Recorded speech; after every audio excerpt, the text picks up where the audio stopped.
Je m'appelle Cathy Newton, j'ai 25 ans. 3 heures après avoir donné mon rein gauche à ma demi-sœur, mon père a fait irruption dans ma chambre d'hôpital, emportant un sac poubelle noir. Il l'a jeté violemment à côté de mon lit, et a grogné, « Tu as fait ta part. Ne reviens jamais à la maison. Nous n'avons plus besoin de toi. » Ma belle-mère arborait un sourire narquois, continuant de filmer avec son téléphone. Ma demi-sœur, faible et pâle dans son propre lit de convalescence, au bout du couloir, avait déjà reçu un nouveau bracelet en diamant. Il l'appelait son « cadeau de survivante », acheté avec l'argent qu'ils avaient récolté, pendant que j'étais sur la table d'opération. Aucun d'eux ne m'a remercié. Aucun d'eux ne m'a même regardé dans les yeux. J'ai murmuré, à travers la douleur, je viens juste de lui donner mon rein. Mon père a ri froidement. C'est la seule chose de valeur que tu aies jamais eue. Maintenant, tu ne sers plus à rien. Ils se sont retournés pour partir. La porte balançait encore, lorsque le chirurgien transplanteur est entré, tenant un épais dossier beige. Il a regardé directement le dos de mon père, et a dit d'une voix basse et menaçante, « Monsieur Newton, nous devons parler de la signature, qui figure réellement sur le formulaire de consentement de votre fille. » Il n'avait aucune idée que leur histoire de famille parfaite en ligne, était sur le point d'être complètement détruite. Si cette histoire vous fait bouillir le sang, laissez un commentaire ci-dessous. Abonnez-vous, et activez les notifications, car la suite va vous laisser sans voix. Mais laissez-moi revenir en arrière. La première chose que j'ai remarquée à mon réveil, c'est la dalle du plafond au-dessus de moi. Elle comportait 42 trous. Je les ai comptés 2 fois, car mes yeux n'arrivaient pas à se concentrer sur quoi que ce soit de plus proche. C'était le mardi 17 février 2026, à 12h40 de l'après-midi. On venait de me transporter dans la chambre 312 Nord, à la Mayo Clinique de Phoenix. Mon rein gauche n'était plus à l'intérieur de moi. À ce moment-là, il se trouvait dans le corps de ma demi-sœur, Kennedy, un étage plus haut, dans l'unité de transplantation. J'avais l'impression que mon corps appartenait à quelqu'un d'autre. La pompe à morphine cliquetait doucement, sous ma main droite. Une sonde urinaire descendait entre mes jambes. Ma gorge était irritée, à cause du tube respiratoire. J'ai essayé de tourner la tête. À côté du lit, sur la table roulante, il y avait un gobelet en carton rempli d'eau, avec une paille coudée. Je me souviens avoir pensé que ce gobelet était la chose la moins chère de la pièce, et pourtant, d'une certaine manière, la seule chose qui semblait m'être destinée. Il n'y avait personne dans la chaise près du lit. On m'avait dit que mon père serait là, à mon réveil. Il avait répété sa phrase devant moi, 4 fois, lors de la consultation du mois dernier, « Je te tiendrai la main, ma petite Cathy Bug. Je serai le premier visage que tu verras. » J'avais pleuré, la première fois qu'il l'avait dit. On ne m'avait pas appelé Cathy Bug, depuis la mort de ma mère. Mais la chaise était vide. La porte s'est ouverte un instant plus tard, mais ce n'était pas mon père. C'était une infirmière en tenue bleu marine, avec un badge indiquant Maureen O'Connell, infirmière diplômée. Elle avait peut-être la cinquantaine, les épaules larges, avec un de ces visages irlando-américains qui a trop vécu, et qui a cessé de faire semblant du contraire. Elle s'est approchée du lit doucement, et a vérifié la perfusion de morphine. « Comment on se sent, ma chérie ? » « J'ai froid. » Elle a hoché la tête, comme si elle s'attendait à cette réponse. Elle a sorti une couverture chauffante d'un réchaud dans le coin, et l'a posée doucement sur ma poitrine. La chaleur m'a envahi lentement, comme une permission d'exister. Où est ma ? Je me suis arrêté. Je ne savais pas comment finir ma phrase. Je ne savais pas quel membre de ma famille je cherchais. La main de Maureen s'est figée sur la couverture. « Ma chérie, ton père et ta belle-mère sont sortis il y a environ 1 heure. Ils ont dit qu'ils avaient une course à faire. Ta sœur est sous surveillance à l'étage, bien sûr. » Elle a fait une nouvelle pause. Quelque chose dans son visage a changé. « Y a-t-il quelqu'un d'autre que je peux appeler pour toi ? Tu as un contact d'urgence inscrit. » J'ai essayé de me rappeler qui j'avais noté sur le formulaire, en janvier. « Anna Westbrook, ai-je dit, mon ami. Je lui ferai savoir que tu es réveillé. » Elle s'est dirigée vers la porte, puis s'est retournée. Elle a regardé la chaise vide. Elle a regardé le gobelet en carton. Elle m'a regardé. « Ma chérie, où va ta famille ? Tu ne peux pas sortir de l'hôpital sans un accompagnant. » Je ne sais pas, les lèvres de Maureen se sont pincées. Elle s'est approchée de mon dossier médical au mur, a sorti un post-it jaune de sa poche, et a écrit quelque chose dessus. Elle a collé la note soigneusement, à l'intérieur de la couverture du dossier. Je pouvais lire les mots depuis mon lit, patiente sans soutien post-opératoire. Consultation avec une assistante sociale requise. Elle n'a rien ajouté d'autre à ce sujet. Elle s'est juste arrêtée à la porte, la main sur le cadre, et a ajouté « Le docteur Pierce devrait être au courant de ça ». Puis, elle a refermé la porte doucement derrière elle, comme si j'étais déjà en deuil de quelque chose. J'ai fixé les dalles du plafond. Je les ai comptées une troisième fois. Quelque part, au bout du couloir, j'ai entendu le clic de l'appareil photo d'un téléphone. Puis un autre, et enfin, l'intonation douce et modulée d'une voix de femme. Enjouée, théâtrale, la voix que ma belle-mère utilisait pour les caméras. J'ai fermé les yeux. J'ai pensé, ils sont déjà en train de filmer, et je ne suis même pas complètement réveillé. Pour comprendre comment j'en suis arrivé là, il faut comprendre à quoi ressemblait ma famille, avant la mort de ma mère. Ma mère s'appelait Diane Whitham Newton. Elle a enseigné l'art au lycée Chaparral, à Scottsdale, pendant 19 ans. Elle mélangeait ses propres peintures à l'huile. Elle peignait des cactus saguaro au coucher du soleil, les contreforts de camelback dans la lumière d'octobre, et le patio arrière de la maison de ma grand-mère à Sedona, là où les bougainvilliers grimpaient sur la rampe, en été. Elle m'a appris à mélanger la terre de sienne brûlée pour créer des ombres, avant même de m'apprendre à épeler mon propre prénom. L'odeur de l'huile de lin, c'était l'odeur de mon enfance. C'était l'odeur de la sécurité. Elle est morte d'un cancer du sein, en août 2018. J'avais 17 ans.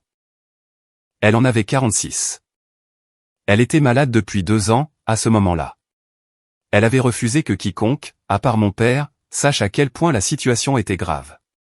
Elle ne voulait pas que les gens la regardent différemment.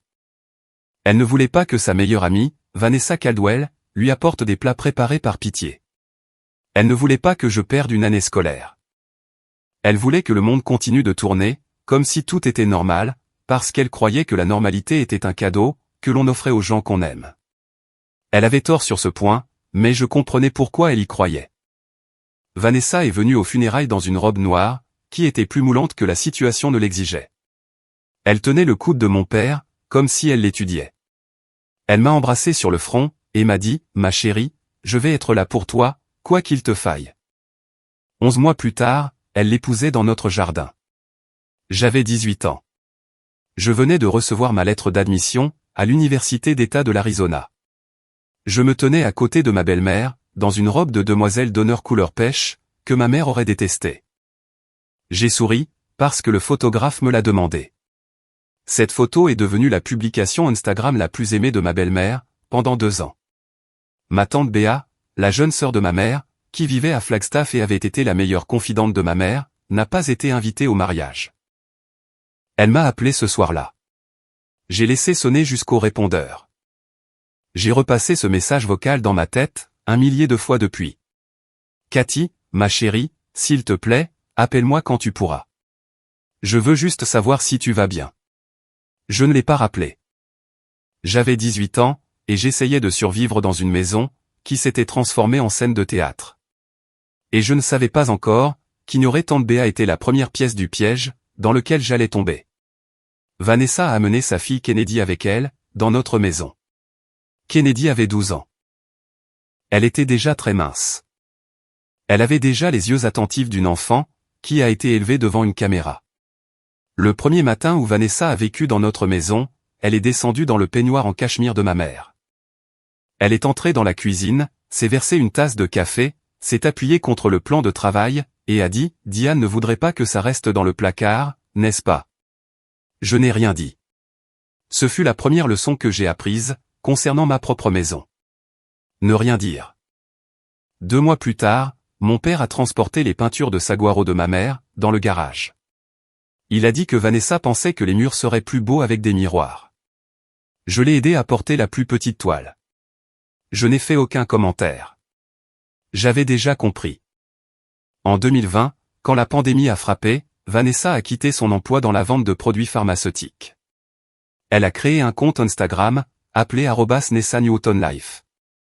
Sa première publication était une photo d'elle, dans le peignoir de ma mère, avec la légende « Dimanche bien-être », dans un vêtement que ma défunte meilleure amie m'a offert. Le deuil, c'est de l'amour reconditionné. Ma mère ne lui avait jamais offert ce peignoir.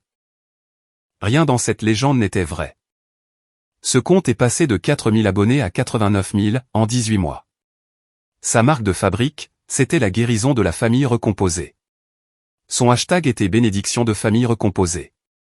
Elle écrivait des légendes sur ma grâce courageuse, en tant que belle-fille. Sur ma volonté de l'accepter, et sur la façon dont notre famille avait été retissée, par l'amour. Aucune de ces légendes ne m'avait jamais été montrée, avant d'être publiée. Je n'existais pas, en dehors de l'angle de caméra qu'elle choisissait pour moi. En 2023, quand j'ai eu 22 ans, j'ai déménagé. J'ai loué un appartement d'une chambre, dans le vieux Scottsdale, et j'ai commencé à prendre des clients en tant que graphiste freelance. Pour la première fois de ma vie, j'avais une porte que je pouvais fermer, et dont personne d'autre n'avait la clé. Je pensais m'être échappé. Ce n'était pas le cas. J'étais juste sorti du cadre, pour un petit moment. Le premier appel téléphonique est arrivé un mardi après-midi, en décembre 2025, 3 jours après Thanksgiving. J'étais à la table de ma cuisine, travaillant sur un logo pour un bar à vin de Tampa, quand le nom de Vanessa s'est allumé sur mon téléphone. Elle ne m'avait pas appelé depuis 7 mois. J'ai failli laisser sonner. Ma chérie, sa voix tremblait déjà. Je sais que nous n'avons pas été très proches, ces derniers temps. Je sais que c'est surtout de ma faute, mais Kennedy est en train de mourir. Cathy. Elle se meurt. Les médecins de Mayo disent qu'un donneur vivant est le seul moyen de la sauver. Et elle est. C'est toi la seule compatibilité qu'ils ont pu trouver dans la famille. Je suis resté parfaitement immobile, à la table de ma cuisine. Elle a 19 ans, ma chérie. C'est ta sœur. C'est ta sœur. J'ai remarqué la simplification. Kennedy n'était pas ma sœur. Kennedy était la belle-fille de mon père. Nous ne partagions aucun lien de sang. Nous avions partagé une salle de bain pendant 7 ans, et presque rien d'autre. Mais le mot a fait mouche, là où Vanessa savait qu'il ferait mouche. Qu'est-ce qui ne va pas avec ses reins, ai-je demandé. Ils ne savent pas exactement. Une sorte de maladie auto-immune rare. Son corps a juste arrêté de fonctionner. Sa voix s'est brisée, avec une maîtrise experte. S'il te plaît, viens dîner dimanche, juste pour parler. Sans aucune pression. Je suis allé dîner dimanche. Mon père a cuisiné. Il n'avait pas cuisiné depuis 6 ans. Il a préparé la recette de rôti de ma mère, et l'a ratée. Vanessa m'a servi un martini, et l'a glissé dans ma main, dès l'instant où je suis entré. Kennedy était assise au bout de la table. Elle était si maigre, que son gilet pendait à ses épaules, comme sur une tringle à rideau. Ses poignets étaient plus fins que ne l'étaient les miens, quand j'avais 12 ans. Elle ne m'a pas regardé quand je suis arrivé. Nous nous sommes assis. Mon père m'a servi du rôti dans mon assiette. Il a levé les yeux vers moi, et ses yeux étaient humides, comme ils l'avaient été aux funérailles de ma mère. Cathy Bug, c'est toi la forte. Tu as toujours été la plus forte. Nous avons besoin de notre fille forte. Il ne m'avait pas appelé Cathy Bug, depuis la mort de ma mère. C'était la 2e fois, en 2 mois. Je me suis senti glisser en arrière, pour redevenir cette version de moi-même, qu'il appelait « papa ». Après le dîner, Vanessa m'a emmené sur le patio. La nuit était froide, pour Scottsdale. Elle a croisé les bras autour d'elle, de manière dramatique. « Ma chérie », a-t-elle dit.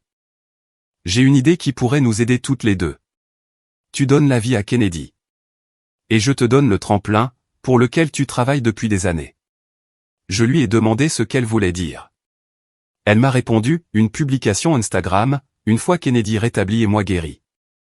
Son compte, c'est 287 000 abonnés identifiés, une introduction à tout son réseau de marques de bien-être et de mamans influenceuses, une participation à son podcast, un reportage sur ce à quoi ressemble l'amour familial altruiste. D'ici l'été, tu aurais ton propre studio, bébé. Tes propres clients. Tu n'aurais plus besoin de faire du freelance. Tu aurais tout ce pour quoi tu as travaillé. Elle m'a tendu une serviette de cocktail. Elle y avait écrit 3 lignes, de son écriture bouclée et théâtrale. 1. Poste identifié après guérison. 2. Intro au réseau de marques de bien-être. 3. Apparition podcast. Il n'y avait pas de signature. Il n'y avait pas de date. J'ai demandé si nous pouvions mettre ça par écrit. Elle a ri doucement. Elle a touché ma joue. Ma chérie, nous sommes une famille. Nous n'avons pas besoin de contrat. Je lui ai dit que j'allais y réfléchir. J'ai conduit jusqu'à chez moi, avec la serviette dans la poche de mon manteau. Je suis resté assise dans ma voiture, sur le parking de mon immeuble, pendant 40 minutes. J'ai pensé au poignet de Kennedy. J'ai repensé à ma mère, qui m'avait dit un jour, quand j'étais petite, que prendre soin des gens était la chose la plus importante qu'une personne puisse faire. J'ai pensé à quel point je désirais avoir mon propre studio. J'ai pensé à Cathy Bug. J'ai appelé Vanessa le lendemain matin. J'ai dit, oui. Je veux être honnête avec vous. Personne ne m'a mis un pistolet sur la tempe. J'y suis allé de mon plein gré.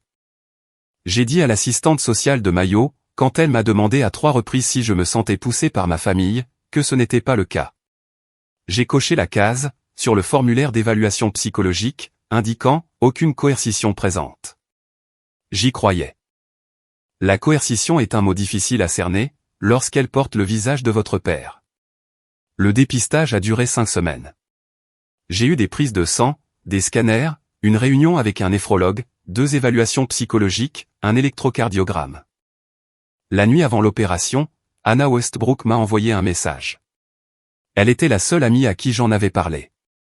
Elle m'a écrit « Es-tu sûr de ton coup ?» J'ai lu son message 2 fois. Je n'ai pas répondu.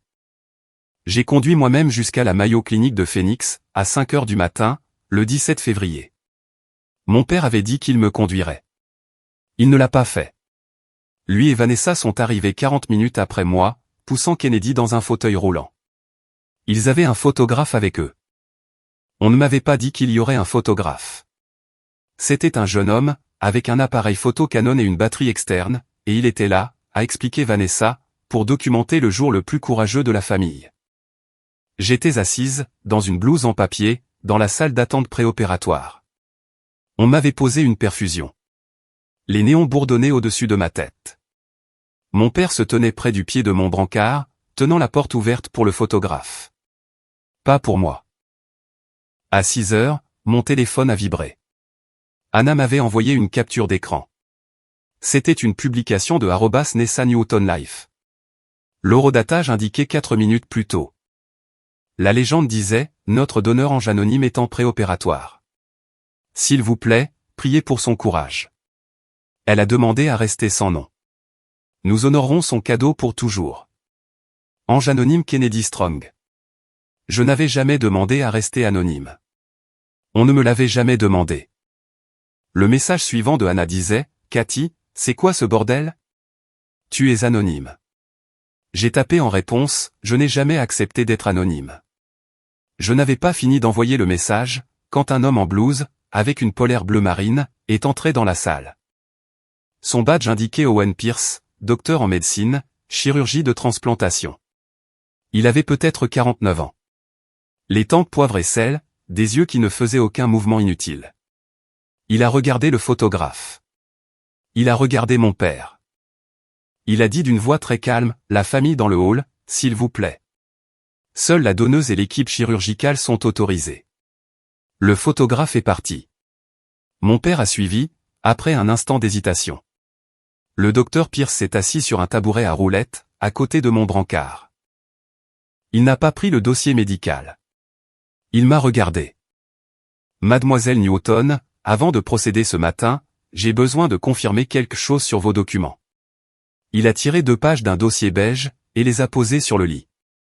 Elles s'intitulaient toutes les 2 autorisations de partage d'informations du donneur et diffusion dans les médias. Elles étaient toutes les 2 datées. Elles portaient toutes les 2 mon nom, imprimé en haut. Les signatures en bas, n'étaient pas les mêmes. L'une penchait vers la gauche. L'autre penchait vers la droite. Ce formulaire, daté du 8 janvier. Est-ce vous qui l'avez signé? Je l'ai regardé. La signature penchait vers la gauche. C'était la mienne. J'avais désigné Anna Westbrook comme contact d'urgence, et partenaire de partage d'informations. Je me souvenais de l'avoir signée, parce que j'avais ri, avec la coordinatrice des admissions, de ma propre mauvaise écriture. Oui, c'est la mienne. Il a tourné la deuxième page. Ce formulaire, daté du 4 février, désigne Bradley et Vanessa Newton comme vos partenaires de partage d'informations, et autorise l'utilisation de votre image, de votre nom, et de vos informations médicales dans les communications familiales. Avez-vous signé cela? La signature penchait vers la droite. Ce n'était pas la mienne. Non. Il a hoché la tête une fois. Il a repris les 2 pages. Il a écrit une seule ligne, dans le dossier. Il a levé les yeux vers moi, à nouveau. Merci. C'est tout ce que j'avais besoin de confirmer. Votre consentement chirurgical est tout à fait valide. Nous allons procéder. Mais je vais signaler ceci à notre comité d'éthique, et après l'opération, s'il vous plaît, ne signez rien d'autre, sans que je sois présent. Promettez-le-moi. J'ai hoché la tête. Il s'est arrêté à la porte. Mademoiselle Newton, y a-t-il quelqu'un dans cet hôpital aujourd'hui, qui est là pour vous? J'ai pensé à Anna, à 2 heures de route. J'ai pensé à la chaise vide. J'ai secoué la tête. Alors, je le saurai. Il est parti. L'anesthésiste est arrivé. Ils ont commencé le compte à rebours. J'ai essayé de dire quelque chose. Les mots sont sortis flous sur les bords. Dit 9. Je m'appelle Cathy Newton. Les lumières ont baissé. La dernière chose dont je me souvienne, c'est un panneau fluorescent qui s'est estompé dans le blanc. L'opération s'est terminée, à 11h08 du matin. Je suis resté dans l'unité de soins post-anesthésiques, pendant 90 minutes. On m'a transféré dans la chambre 312 Nord, à 12h40. J'ai dormi. Je me suis réveillé. J'ai compté les dalles du plafond. À 14h14, la porte s'est ouverte. Je l'ai su avant de le voir. Je m'étais entraîné à ne pas tressaillir, à ce son, pendant 17 ans. Mon père est entré le premier. Vanessa était un demi-pas derrière lui. Son téléphone était déjà levé, à hauteur de poitrine. Le voyant rouge était allumé. Elle filmait. Mon père portait un grand sac poubelle noir. Elle a dit, « Bébé, l'éclairage est affreux ici. Mets-toi de ce côté. » Il s'est déplacé vers le côté droit de mon lit. Elle a ajusté son angle. Le sac était froissé dans son poing. Je pouvais voir la forme du tissu, à l'intérieur. Je pouvais voir le coin de quelque chose qui ressemblait à un reçu, dépassant du haut. Il a jeté violemment le sac, à côté de mon lit. Tu as fait ta part. Ne reviens jamais à la maison. Nous n'avons plus besoin de toi. La morphine rendait les mots lents, comme s'ils m'arrivaient à travers l'eau. J'ai essayé de parler. Ma gorge était du papier de verre. Je viens juste de lui donner mon rein. Il a eu un rire bref et froid. Le rire qu'il utilisait, quand un vendeur junior essayait de négocier chez le concessionnaire. C'est la seule chose de valeur que tu aies jamais eue. Maintenant, tu ne sers plus à rien. Je n'ai pas pleuré. Je m'étais entraîné à ne pas pleurer, dans cette famille, depuis que j'avais 11 ans. Le téléphone de Vanessa filmait toujours. Elle ne l'avait pas baissé une seule fois. Elle l'a légèrement orienté vers mon visage, puis de nouveau vers mon père, puis vers le sac poubelle sur le sol. Brad, a-t-elle dit avec une voix différente. Celle pour la caméra. Parle-lui de Kennedy. Parle-lui du bracelet.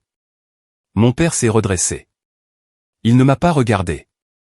Vanessa a récupéré le bracelet de ta sœur chez Tiffany, à 10h ce matin. Pendant que tu étais au bloc. Kennedy a pleuré quand elle l'a vu. Elle a dit que c'était le plus beau jour de sa vie. J'ai compris. Ils avaient laissé Kennedy toute seule, dans l'unité de transplantation. Ils m'avaient laissé toute seule, au bloc opératoire. Ils avaient conduit jusqu'au Scottsdale Fashion Square, au beau milieu de mon opération, pour aller chercher un bracelet en diamant à 8500 €. Dans un magasin devant lequel j'étais passé à chaque Noël, depuis mon enfance, sans jamais avoir eu le droit d'y entrer. Je n'ai rien dit. Il ne me restait plus rien à dire. Vanessa a baissé son téléphone une seconde, pour vérifier l'angle. Mon père s'est tourné. Il a marché vers la porte. Le sac est resté là où il l'avait fait tomber. Vanessa l'a suivi, son téléphone toujours à la main, enregistrant toujours. La porte s'est ouverte. Ils ne l'ont pas refermée. Mon père l'a franchie, et a tourné à gauche, dans le couloir. Vanessa a fait un pas de plus, et le docteur Owen Pierce est entré. Il tenait un épais dossier beige, dans sa main droite. Il s'était tenu dans le couloir. Il avait tout entendu. Il a regardé le dos de mon père, qui s'éloignait. Il a dit, d'une voix qui n'était pas forte, mais extrêmement précise, « Monsieur Newton, nous devons parler de la signature, qui figure réellement sur le formulaire de consentement de votre fille. » Mon père a cessé de marcher. Il s'est retourné lentement. Le téléphone de Vanessa était toujours pointé sur lui, le voyant rouge allumé. Elle a jeté un œil à son écran. Sa main a tremblé un peu. Elle a appuyé sur le bouton stop. La lumière s'est éteinte. Mais elle avait enregistré tout du long, y compris la partie qu'elle essaierait plus tard, désespérément, de supprimer. Le docteur Pierce ne les a pas fait entrer dans la chambre. Il a reculé dans le couloir, et a demandé à Bradley et Vanessa de l'accompagner jusqu'au box de consultation, près du poste des infirmières. Je pouvais les entendre, à travers la porte entr'ouverte, mais je ne pouvais pas les voir. J'ai entendu Pierce dire calmement, « J'ai deux versions de l'autorisation de partage d'informations de votre fille. L'une, signée par elle en janvier, désignant son amie Anna Westbrook. L'autre, soumise le 4 février. Vous désignant tous les deux. Les signatures ne sont pas les mêmes. Votre fille a confirmé par écrit qu'elle n'avait pas signé la seconde. » Mon père, sur la défensive. Il a dû y avoir une erreur administrative. Nous avons signé de nouveau, par souci de précision. Pierce, imperturbable. Votre fille ne se souvient pas de l'avoir signé. Cela a été signalé à notre comité d'éthique. Vous aurez de leurs nouvelles. En attendant, j'exerce ma prérogative, en tant que chirurgien traitant, de restreindre le partage d'informations sur cette patiente. Au contact qu'elle avait initialement désigné. Passez une bonne après-midi. Il y a eu un instant de silence. Puis, j'ai entendu Vanessa dire d'un ton urgent, « Brad, vite, le voiturier. » Leurs bruits de pas se sont éloignés, dans le couloir. Le docteur Pierce est revenu dans ma chambre. Il a fermé la porte derrière lui. Il a tiré la chaise, sur le côté de mon lit. Il s'est assis. « Mademoiselle Newton, comment vous sentez-vous physiquement ? » Je ne sais pas encore. Je vais demander à votre infirmière d'entrer, et de vérifier vos constantes. Et j'ai déjà demandé à ce que notre assistante sociale vienne vous parler, pour planifier votre sortie. Vous ne serez pas renvoyé dans un environnement dangereux. Je veux que vous le compreniez. J'ai hoché la tête. Il a regardé le sac poubelle sur le sol. Je peux ?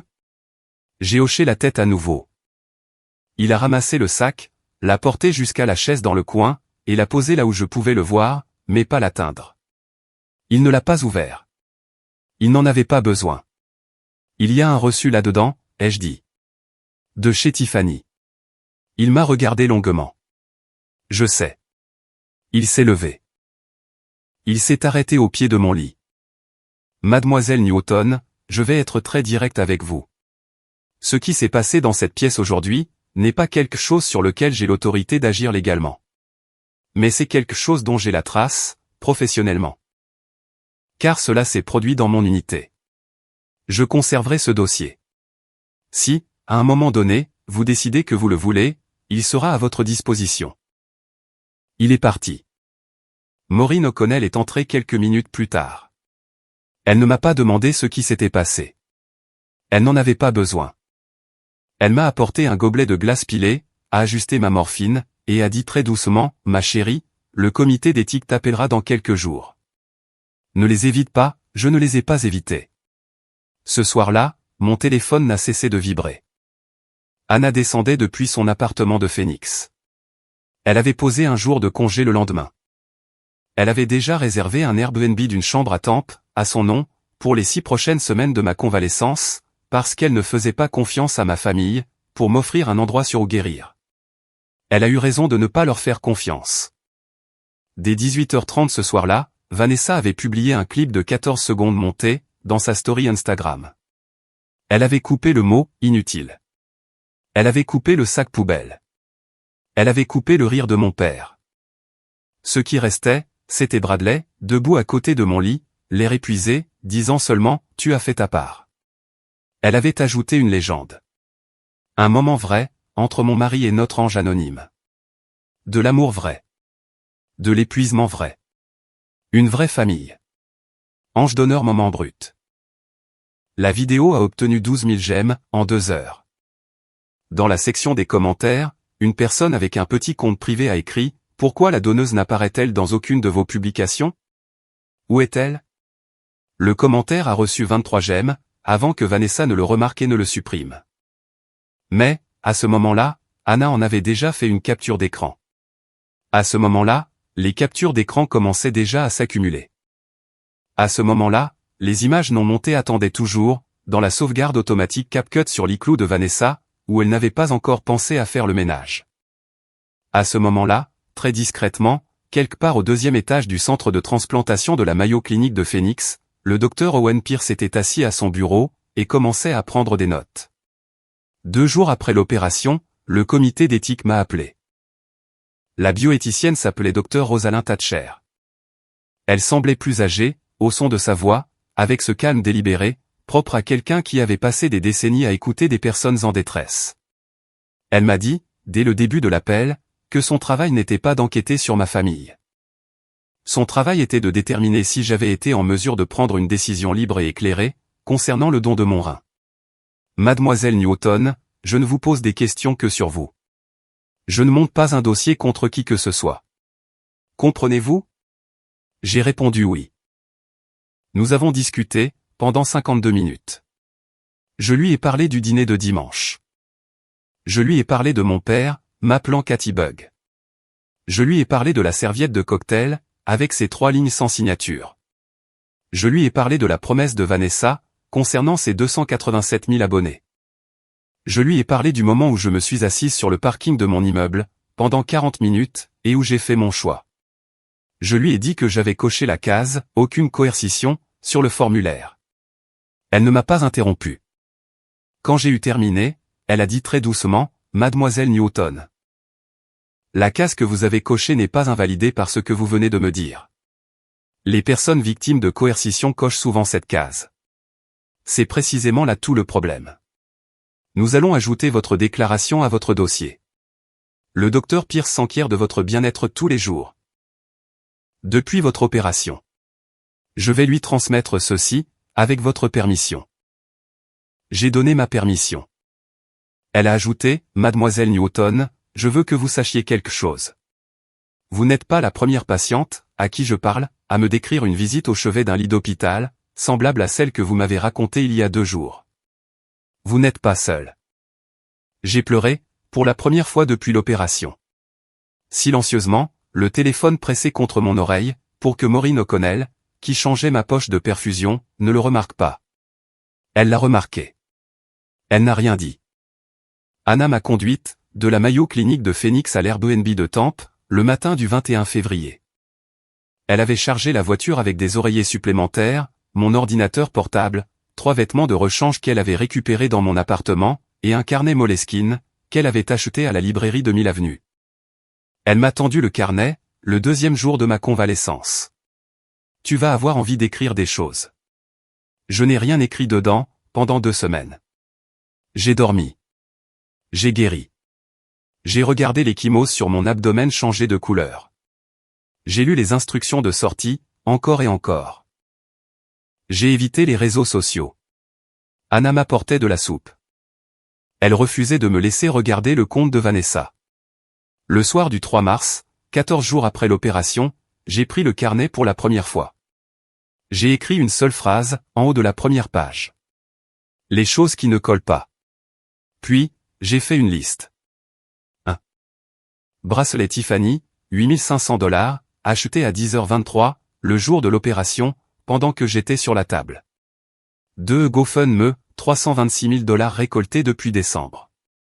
3. L'assurance a couvert 94% du coût total facturé, $113 000 au total. Mayo m'a facturé $6 800 à ma charge. 4. Où est l'argent du GoFundMe? J'ai regardé la liste, pendant un long moment. Puis, j'ai ajouté une 5e ligne. 5. Pourquoi a-t-elle déposé un code d'affiliation pour des vitamines, en août, avant que Kennedy ne soit diagnostiqué en novembre? Anna est entrée dans la chambre, avec une tasse de thé au gingembre. Elle a lu la liste, par-dessus mon épaule. D'accord, a-t-elle dit.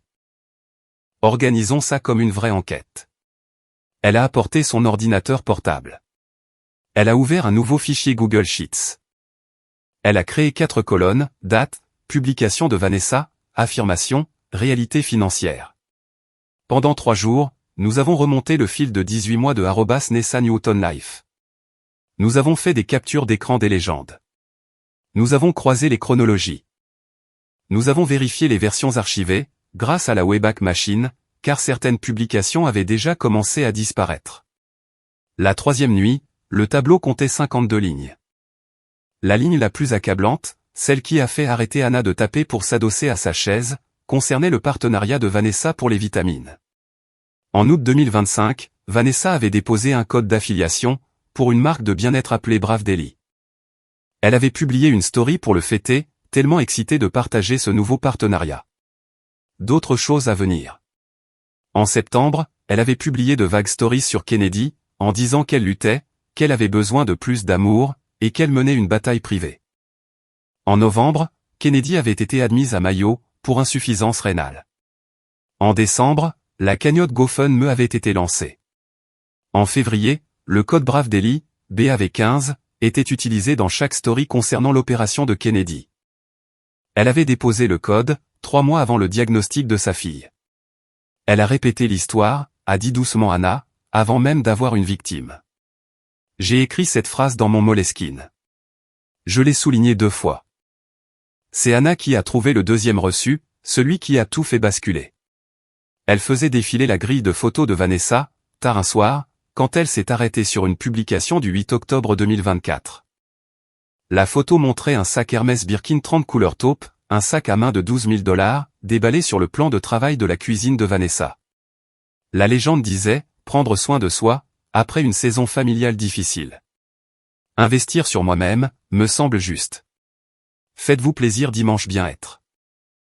Anna m'a regardé. Cathy, savais-tu que ta grand-mère était morte en juillet 2024? Oui. Savais-tu qu'elle avait laissé une maison? Oui. La maison de Sedona. Mon père a dit qu'il la gardait pour moi, jusqu'à ce que je sois prête.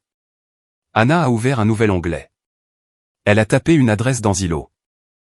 Elle a appuyé sur Entrée. La maison de Sedona avait été vendue le 12 septembre 2024.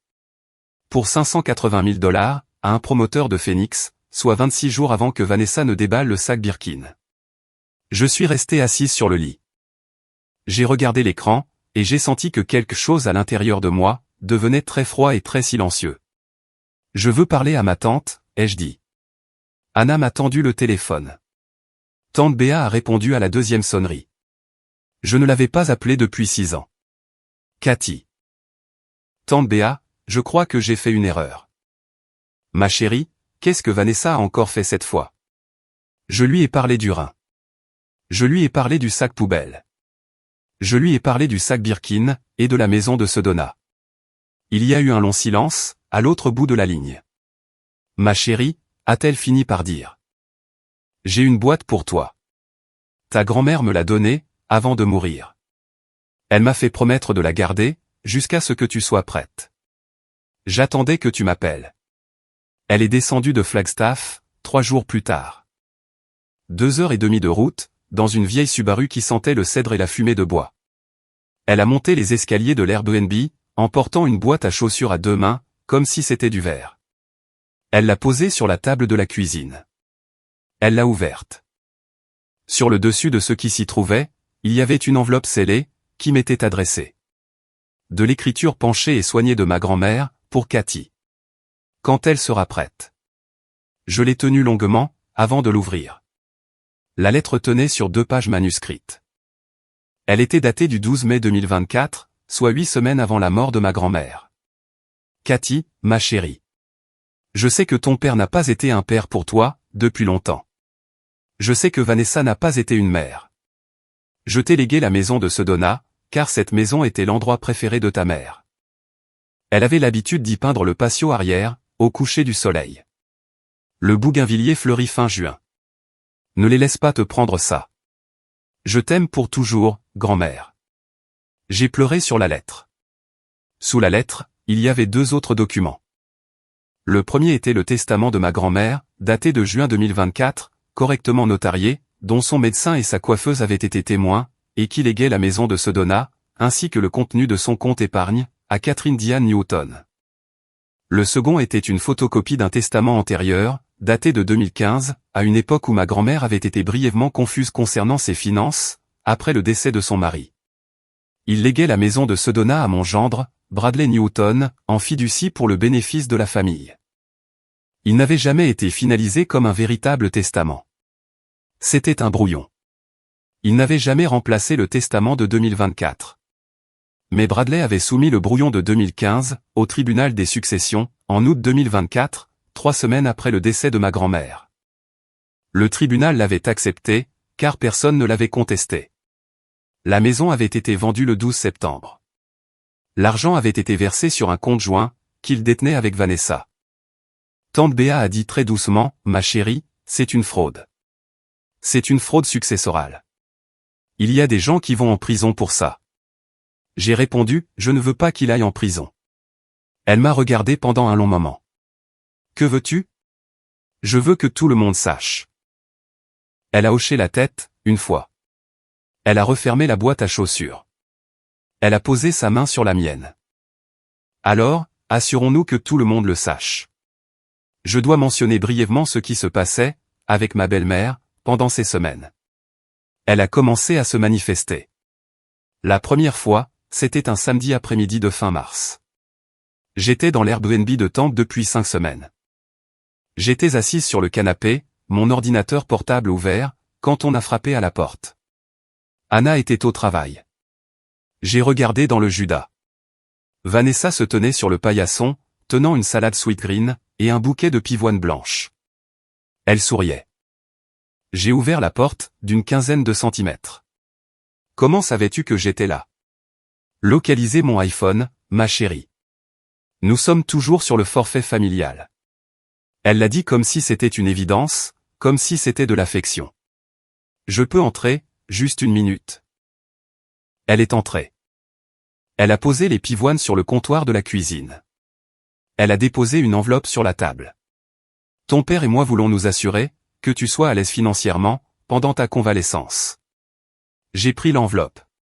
À l'intérieur, il y avait un chèque de banque de 15 000 $. La ligne de motif indiquait « Soutien pour le rétablissement, avec tout notre amour ». Sous le chèque, dans la même enveloppe, se trouvait un document de 2 pages. Le titre était « Accord mutuel de confidentialité et de non-dénigrement ». Il m'interdisait de parler publiquement de mon opération, de ma convalescence, de ma famille, de ma belle-mère, de ma demi-sœur, de mon père, de nos finances, ou de toute question relative aux antécédents médicaux familiaux, pendant 5 ans. Chaque violation entraînait une pénalité de 100 000 $. J'ai levé les yeux vers elle. Elle souriait. C'est une procédure standard, ma chérie. Chaque influenceur en a un pour sa famille.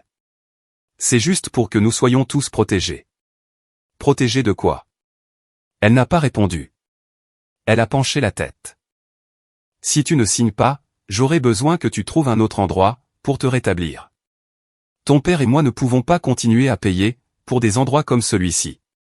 Elle ne payait pas l'Airbnb. C'était Anna. J'ai fait glisser le chèque et l'accord de confidentialité, de l'autre côté de la table. Je ne me suis pas levé. Je n'ai pas élevé la voix. Vanessa, j'ai 25 ans. Je paie mon propre loyer. Et ce, depuis 2 ans. Son sourire n'a pas bougé, mais ses yeux, oui. Ne gâche pas tout pour tout le monde, Cathy. Ne sois pas cette personne. Quelle personne ? La personne en colère. Celle qui n'arrive pas à laisser le passé derrière elle. Je n'ai rien dit. Elle a repris l'enveloppe et les pivoines. Elle s'est arrêtée à la porte. Ma chérie, peu importe ce que tu crois savoir, ne publie rien. Promets-moi de ne rien publier. Elle a fermé la porte derrière elle. J'ai écrit une seule ligne, dans mon Moleskine, ce soir-là. Elle m'a traité de personne en colère. J'arrivais à peine à m'asseoir. Le 31 mars, je suis retourné à la Mayo Clinic de Phoenix, pour mon suivi de donneur à 6 semaines. Le docteur Owen Pierce a examiné mon incision. Il a vérifié mes analyses. Tout cicatrisait bien. Il s'est assis sur le tabouret à roulettes, à côté de la table d'examen, et ne s'est pas levé. Mademoiselle Newton, avant que vous ne partiez, je voudrais vous parler de quelque chose que je porte depuis 6 semaines. À propos de mon opération? À propos de ce qu'il y a eu autour de votre opération. Il a cherché dans le tiroir du bureau, derrière lui, et en a sorti un dossier beige. Il l'a posé sur la table d'examen, entre nous. Il l'a ouvert lentement, un document après l'autre. Il m'a montré les 2 versions du formulaire de partage d'informations du donneur, les signatures côte à côte. Il m'a montré le rapport final, du comité d'éthique. Il m'a montré une chronologie dactylographiée, regroupant les informations publiques tirées de @Nessa Newton Life, le code d'affiliation en août, la vague publication sur la maladie en septembre, le diagnostic en novembre, le GoFundMe en décembre, l'opération en février. Tout était recoupé avec les dates disponibles, via les archives publiques. Il m'a montré l'impression du transfert d'actes de propriété, du comté de Maricopa, pour la maison de Sedona. Il m'a montré la déclaration de témoin signée par Maureen O'Connell, longue de 2 paragraphes, décrivant ce qu'elle avait observé dans la chambre 312 Nord, le 17 février. Il a fait une pause, avant de déposer le dernier document. C'était une page simple, avec un nom et un numéro de téléphone. Voici Riley Mercer. C'est une avocate en qui j'ai confiance.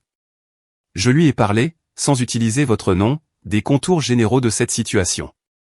Elle est à votre disposition, si vous le souhaitez. J'ai regardé le dossier. Je suis tenu au secret médical concernant votre sœur, Mademoiselle Newton. Je ne peux pas vous dire ce que je sais de ses soins, mais je peux vous dire ce que je sais de la façon dont vous avez été traité. Et de ce que j'ai documenté en tant que chirurgien. Tout ce qui se trouve dans ce dossier est soit votre propre dossier médical, soit des informations publiques, soit des témoignages que je suis autorisé à partager.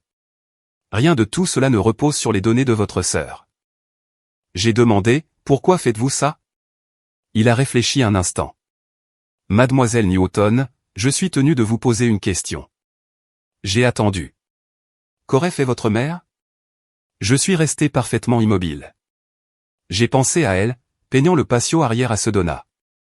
J'ai pensé à elle, m'apprenant à mélanger les couleurs. J'ai pensé à ses funérailles. J'ai repensé à sa meilleure amie, Vanessa Caldwell, dans une robe noire trop moulante, tenant le coude de mon père. J'ai répondu, elle m'aurait obligé à dire la vérité. Il a hoché la tête. Alors je crois que vous savez déjà, ce qu'il vous reste à faire. J'ai pris le dossier. Je l'ai tenu à 2 mains. Je me suis levé. Je lui ai serré la main. Il n'a pas dit ce que j'allais faire, et je n'ai pas dit ce que lui avait fait. Nous n'en avions pas besoin. Je me suis assise dans ma voiture, dans le parking de la Mayo Clinic, pendant 30 minutes.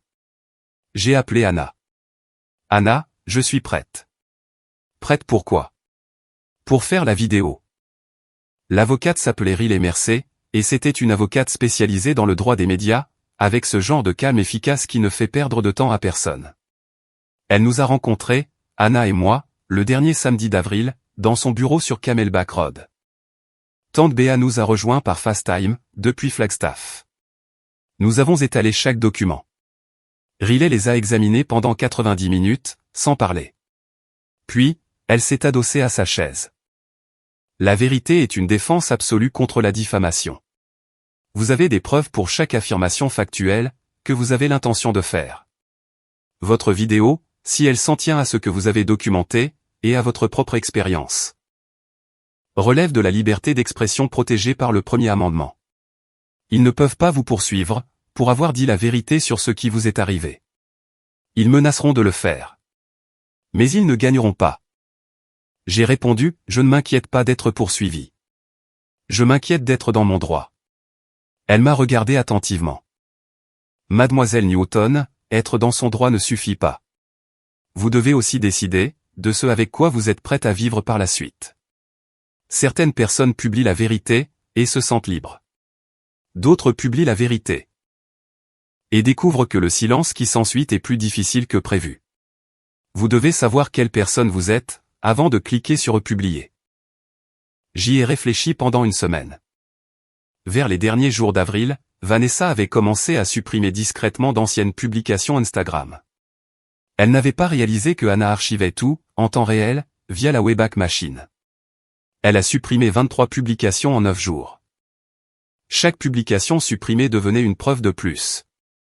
Le dimanche matin, le camion d'un serrurier est apparu dans l'allée de mon père. Anna est passée devant en rentrant du travail, et m'a envoyé une photo par texto. Bébé, il change les serrures d'une maison dans laquelle tu ne vis même pas. Ce soir-là, ma demi-sœur Kennedy m'a envoyé un message privé, depuis son compte Instagram.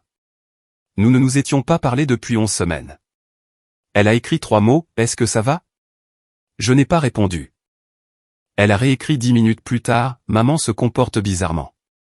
Elle m'a fait supprimer mon ancien Snapchat. Je crois qu'elle a peur de quelque chose. J'ai fermé l'application. J'ai pris mon ordinateur portable. J'ai ouvert un nouveau document. Et j'ai commencé à écrire un script.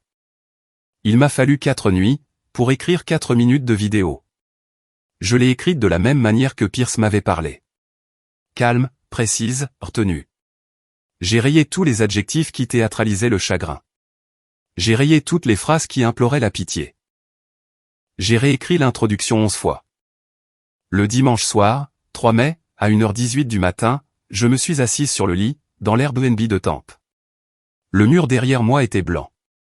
Je n'avais pas de filtre. Je n'avais pas de musique. Je portais un t-shirt gris de la SU. Mes cheveux étaient noués bas. J'ai installé mon téléphone sur un petit trépied, sur la commode. J'ai posé le gobelet en carton de l'hôpital de la Mayo Clinic, celui avec la paille coudée, celui que j'avais ramené chez moi et gardé pendant 11 semaines, sur la table de nuit, à gauche du cadre. J'ai appuyé sur enregistrer. Le point rouge est apparu. J'ai regardé la caméra. Je m'appelle Cathy Diane Newton. J'ai 25 ans. Je vis à Tampes, en Arizona. Le 17 février 2026, j'ai donné un de mes reins à ma demi-sœur, Kennedy. Je suis la femme que ma belle-mère appelle sur son compte Instagram, @NessaNewtonLife. L'ange anonyme. Je n'ai jamais accepté d'être anonyme. Je ne suis pas anonyme. Mon nom est Cathy. Et voici ce qui s'est passé. Je ne me suis pas arrêté. J'ai passé en revue 6 éléments de preuve, en tenant lentement chaque document face à la caméra, tour à tour.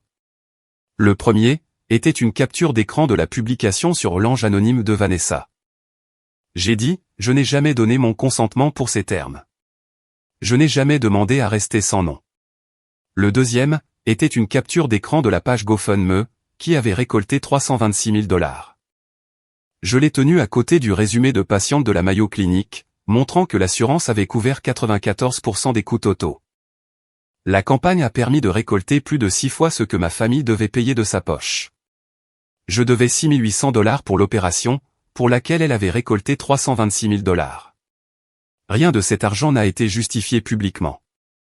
Le troisième élément était le reçu de chez Tiffany, daté du 17 février à 10h23 du matin. Pendant que j'étais sur la table d'opération, mon père et ma belle-mère ont quitté l'hôpital, pour aller chercher un bracelet de survivante pour ma sœur. Ils m'ont laissé seul au bloc, pour lui acheter un bijou. Le reçu est là. Le quatrième élément était une photographie du grand sac poubelle noir, sur le sol de la chambre 312 Nord. Voici comment j'ai quitté l'hôpital, 3 heures après l'opération. Mes affaires m'ont été livrées par mon père, dans un sac à déchets de jardin, avec les mots « Tu as fait ta part ». Le cinquième élément était l'acte de propriété de la maison de Sedona. En juillet 2024, ma grand-mère, Florence Whitham, est décédée. Elle m'a légué une maison à Sedona. En août, mon père a soumis un brouillon obsolète de son testament, au tribunal des successions. En septembre, il a vendu la maison pour $580 000.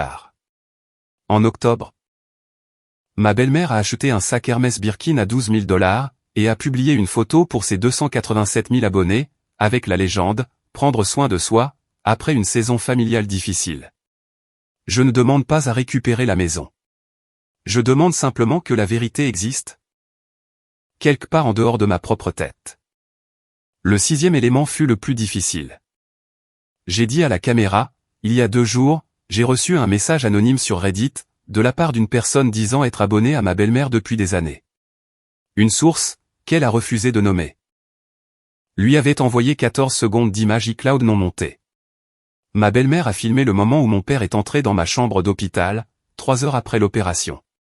Elle pensait avoir supprimé l'original. Ce n'était pas le cas. Je vais le diffuser maintenant. C'est mon père qui me parle. Alors que j'avais encore ma sonde urinaire. J'ai cliqué sur lecture. La voix de mon père est sortie du haut-parleur, exactement comme je l'avais entendu cet après-midi-là.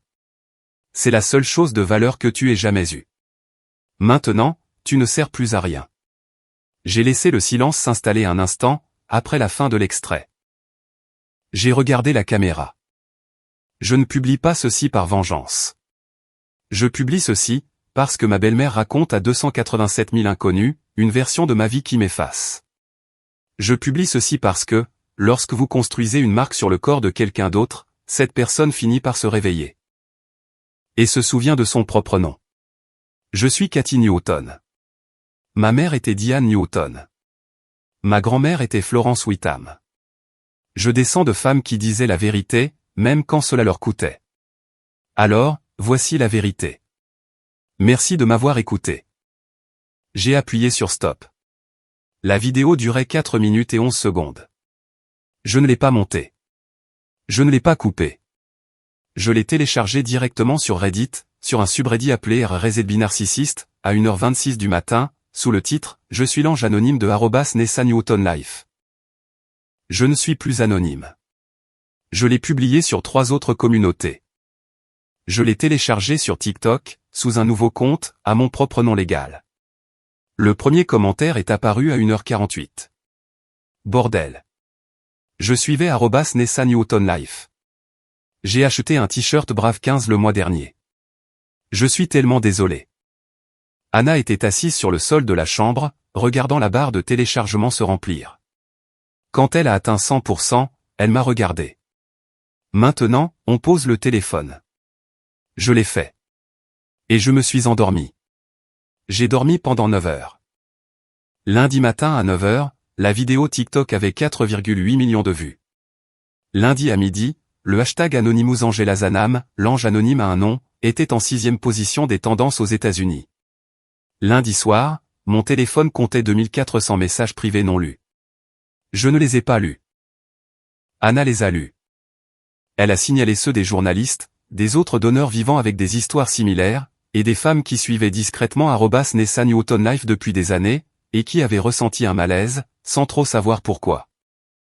Le mardi matin 5 mai, la Mayo Clinic a publié une déclaration. La Mayo Clinic reconnaît la gravité de toute allégation, selon laquelle le processus de consentement d'un donneur vivant aurait pu être compromis. Nous menons une enquête interne.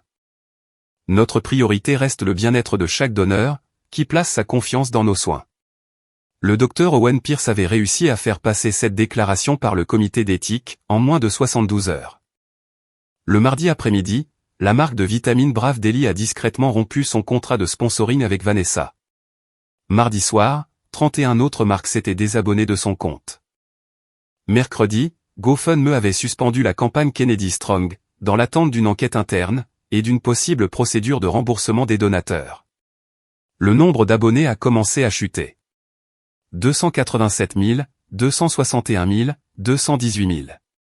Vendredi, ma belle-mère avait perdu 218 000 abonnés, en 7 jours.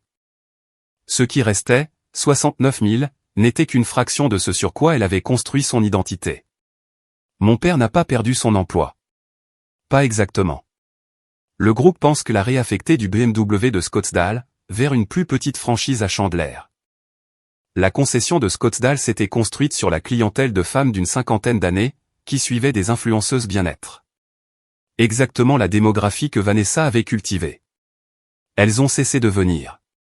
Les ventes au BMW de Scottsdale ont chuté de 60% en 2 mois. L'après-midi où la Mayo Clinic a publié sa déclaration, ma belle-mère m'a appelé 14 fois. Je n'ai pas répondu. Elle a envoyé des messages textes qui commençaient par « Ma chérie, on va s'arranger » et se terminaient 11 messages plus tard par « Tu as détruit cette famille ». Je n'ai rien lu au-delà du 2e.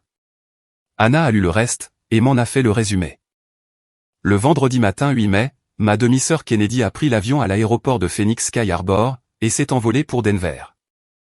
Le comité d'éthique de la Mayo Clinic, exerçant le seul moyen de pression dont il disposait, avait menacé de refuser de poursuivre les soins post-transplantation, si Vanessa n'autorisait pas Kennedy à suivre un traitement pour troubles du comportement alimentaire. Au centre de récupération alimentaire de Denver. Vanessa avait d'abord refusé. Les journaux locaux s'étaient alors emparés de l'affaire. L'Arizona Republic avait publié un article de fond le dimanche. Le Phoenix New Times avait publié un suivi. La pression avait été plus forte que ce que sa marque pouvait supporter. Kennedy est monté dans l'avion avec une seule valise. Ce n'était pas un sac à déchets de jardin. Je l'ai remarqué. À la porte d'embarquement, Kennedy m'a envoyé un unique texto, « Merci de ne plus mentir pour eux ». Je l'ai lu 2 fois. J'ai répondu, pour la première fois en 11 semaines, guéri. On réglera le reste plus tard. À la mi-mai, j'avais reçu plus de 5000 demandes de collaboration de la part de marques, de podcasts, de journalistes, de producteurs de documentaires, et d'autres survivants. J'en ai ignoré 99%. La seule que je n'ai pas ignorée, était un courriel d'une petite association à but non lucratif de Phoenix, qui travaillait spécifiquement sur la défense des donneurs vivants. Ils m'ont demandé si je serais prête à être consultante pour une campagne sur le consentement éclairé. J'ai dit oui. Le 3e samedi de mai, j'ai signé un bail pour un studio de 35 mètres carrés, sur Marshall Way, dans le vieux Scottsdale. Je l'ai signé sous mon nom légal complet, Catherine Diane Newton. Le stylo n'a pas tremblé. J'ai nommé le studio Diane et Fille. Je lui ai donné le nom de ma mère, parce qu'elle n'avait pas eu le droit de mettre son nom sur quoi que ce soit, au cours des 12 dernières années de sa vie. Elle n'avait eu le droit d'être qu'en arrière-plan des publications des autres. Tante Béa est venue de Flagstaff, pour l'installation de l'enseigne. Elle a apporté une peinture, à l'arrière de sa Subaru, enveloppée dans un vieux drap. C'était la peinture de Saguaro que mon père avait emportée dans le garage, 3 semaines après la mort de ma mère. Tante Béa l'avait récupérée de son garage début mai, lorsqu'elle était passée à la maison, vide à ce moment-là, pour récupérer d'autres affaires de ma mère. Elle n'avait pas demandé la permission. Elle n'en avait pas besoin. La maison, cette maison que mon père et ma belle-mère avaient quittée, pour emménager dans une location à Chandler, était autant la sienne qu'à n'importe qui. Nous avons accroché la peinture, sur le mur du fond du studio. Nous avons accroché la lettre de ma grand-mère transmise par tante Béa, encadrée d'un simple noir à côté. Sous les deux, nous avons accroché mon certificat officiel de donneur de la Mayo Clinic de Phoenix, celui avec mon nom complet imprimé en haut. Sur mon bureau contre le mur, j'ai posé le gobelet en carton de l'hôpital, celui avec la paille coudée. À l'intérieur, j'ai planté un petit Echinopsis subdenudata, le genre de cactus que ma mère cultivait sur le patio de la maison de Sedona. Il n'avait presque pas besoin d'eau. Il finirait par fleurir, vers la fin de l'été, avec une fleur plus grande que le gobelet lui-même. Le matin de l'installation de l'enseigne, un couple est passé devant la vitrine, et s'est arrêté pour regarder le verre peint. Je les ai observés depuis l'intérieur, derrière le bureau. Ils ont lu le nom. Ils ont souri. La femme a penché la tête, et a posé à l'homme une question que je n'ai pas pu entendre. Il a haussé les épaules. Ils ont continué leur chemin. Je suis resté planté là, un long moment après leur départ. Certaines familles ne vous aiment pas. Elles vous évaluent. Elles comptent ce que vous pouvez leur donner, et vous tendent un sac à déchets de jardin, quand vous n'avez plus rien à offrir. Elles vous mettent dans leur légende, vous coupent de leurs photos, et vous qualifient d'anonymes quand ça les arrange.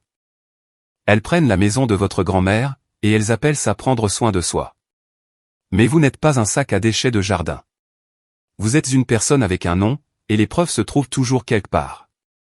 Elles sont dans les brouillons iCloud. Elles sont dans les registres du comté. Elles sont dans le dossier beige d'un chirurgien transplanteur, qui s'est avéré prêter attention.